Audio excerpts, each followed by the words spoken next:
evergreens. I have a math problem and I need your help. Here's my record collection. I know right now that I have 327 records. And every single month, I buy 7 new records. Can you help me write an equation to show how many records I'm going to have after M months? The first thing we have to do is figure out our variables. Take 15 seconds to write 2 let statements on your paper for the 2 variables in this problem. Go.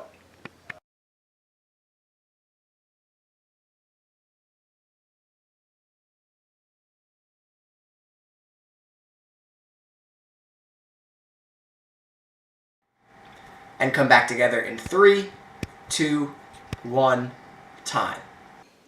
Here are the 2 variable definitions we should have for our situation.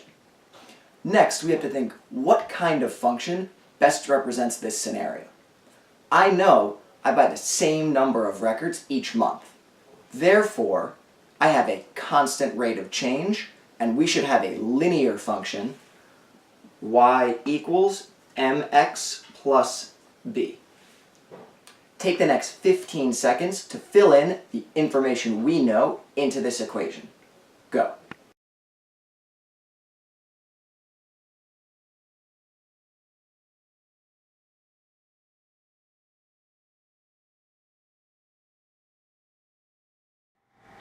And come back together in 3, 2, 1, time.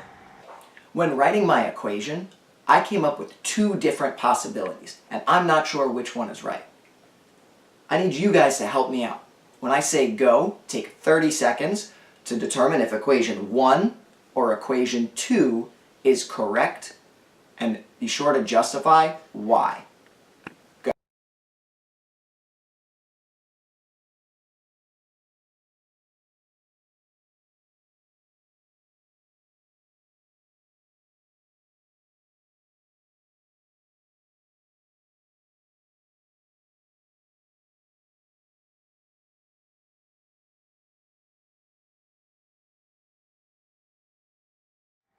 And come back together in 3, 2, 1, time. If you chose equation 2, you are correct. If you're not sure why, let's look at an example with substitution. If we look at 2 months from now, in equation 1, we can see that I would end up with 661 records. Now I know in 2 months I'm only going to get 14 more records. So that's way too many to end up with. In equation 2, we see the accurate count of 341 records after 2 months. Checking by substitution using specific points is a really great way to make sure that your equation works. Now that we've figured out how many records I have, I also want to figure out how long I'll be able to continue to use my record shelf. If I know the maximum number of records that my shelf can hold is represented by the letter N, can you help me write an inequality to show how many records will fit on the shelf? When writing my inequality, I came up with 2 possibilities. Number 1 is n is less than or equal to 7r plus 327. Number 2 is n is greater than or equal to 7r plus 327. I'm not sure which one is correct. When I say go, take 30 silent solo seconds to determine which one is correct and write y on your paper. Go.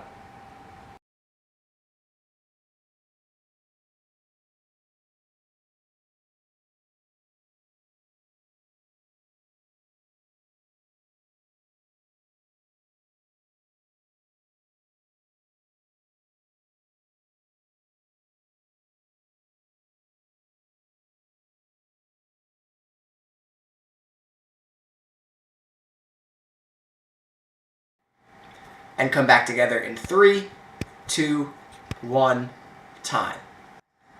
In this case, the correct inequality is number 2. Remember that n is the maximum number of records that will fit on the shelf. Therefore, the number of records I have has to be less than or equal to n. Or we could say n has to be greater than or equal to the number of records I have. If I use inequality number 1, it means I have more records than there are spaces on the shelf, so they won't all fit. Thanks, Evergreens. I knew I could count on you.